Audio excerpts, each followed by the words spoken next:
श्री कृष्ण अर्जुन को पहला और सबसे गहरा सत्य बताते हुए कहते हैं, तुम जिस मृत्यु से भयभीत हो रहे हो वास्तव में केवल शरीर है, वो आत्मा नहीं। फिर अर्जुन कहते हैं, हे केशव, यदि मेरे बाणों से मेरे गुरु, पितामह और संबंधियों का शरीर नष्ट हो जाएगा तो क्या मैं उनके विनाश का कारण नहीं बनूंगा? क्या ऐसा पाप मेरे जीवन भर मेरा पीछा नहीं करेगी? श्री कृष्ण बड़े शांत स्वर में उत्तर देते हैं। कहते हैं, हे अर्जुन, तुम्हारा शोक शरीर को देखकर है, आत्मा को जानकर नहीं। जो ज्ञानी है वह न जीवित के लिए शोक शोक करता है और न मृत के लिए। उन्होंने समझाया कि यह शरीर पंचम भूतों से बना हुआ है। समय के साथ यह बदलता है, वृद्ध होता है और एक दिन समाप्त हो जाता है। लेकिन आत्मा न जन्म लेती है और ना ही मृत्यु को प्राप्त होती है। वह ना अग्नि से जलती है, ना जल से भीगती है, ना वायु से सूखती है और ना किसी शस्त्र से काटी जा सकती है। तो फिर उन्होंने एक सरल उदाहरण देते हुए समझाया अर्जुन को।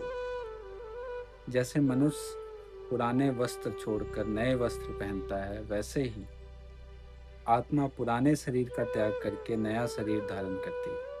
इसलिए मृत्यु अंत नहीं बल्कि एक परिवर्तन है। मृत्यु से डर क्यों लगता है? श्री कृष्ण ने बताया कि मनुष्य शरीर को ही अपना वास्तविक स्वरूप मान लेता है। यही अज्ञान का कारण है। जब हम स्वयं को केवल शरीर मानते हैं तब बुढ़ापा, बीमारी और मृत्यु हमें भयभीत करती है। लेकिन जब यह समझ आता है कि हमारा वास्तविक स्वरूप आत्मा है, तब जीवन के प्रति दृष्टिकोण बदलने लग जाता है। आज के जीवन में इसका अर्थ, इस शिक्षा का अर्थ नहीं कि हमें किसी की मृत्यु का दुख होना चाहिए। दुख स्वाभाविक है। प्रेम करने वाला व्यक्ति बिछड़ने पर दुखी होता है। गीता हमें यह सिखाती है कि दुख के बीच में भी जीवन का सत्य समझकर धैर्य बनाए रखें। जो आया है वो एक दिन जाएगा और जीवन का प्रवाह चलता रहेगा। आत्मा अमर है तो जीवन का उद्देश्य क्या? ये क्वेश्चन करते हैं अर्जुन। तो यदि आत्मा अमर है तो फिर मनुष्य को कैसा जीवन जीना चाहिए? श्री कृष्ण का संकेत है कि हमें ऐसा जीवन जीना चाहिए जिसमें सत्य, करुणा, ईमानदारी और कर्तव्य का पालन हो। शरीर एक दिन समाप्त होगा पर हमारे कर्मों का प्रभाव संसार पर पड़ेगा और ये संसार पर बना रह सकता है।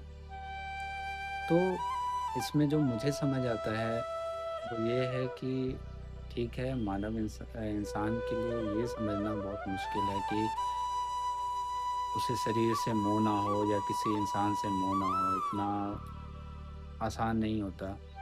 बट गीता हमें सिखाती है कि ये शरीर मरता है। ये गीता का प्रथम अध्याय था जो आज मैंने पढ़ा है आप सभी के सामने। गीता हमें बहुत कुछ सिखाती है। अगर आप उसे पढ़ेंगे तो काफ़ी कुछ जीवन के को लेकर आपको समझ आएगा। तो आशा करता हूँ आप लोगों को ये पसंद आया होगा। बाकी आगे एक नए वीडियो में मिलते हैं आपसे। अभी के लिए राधे।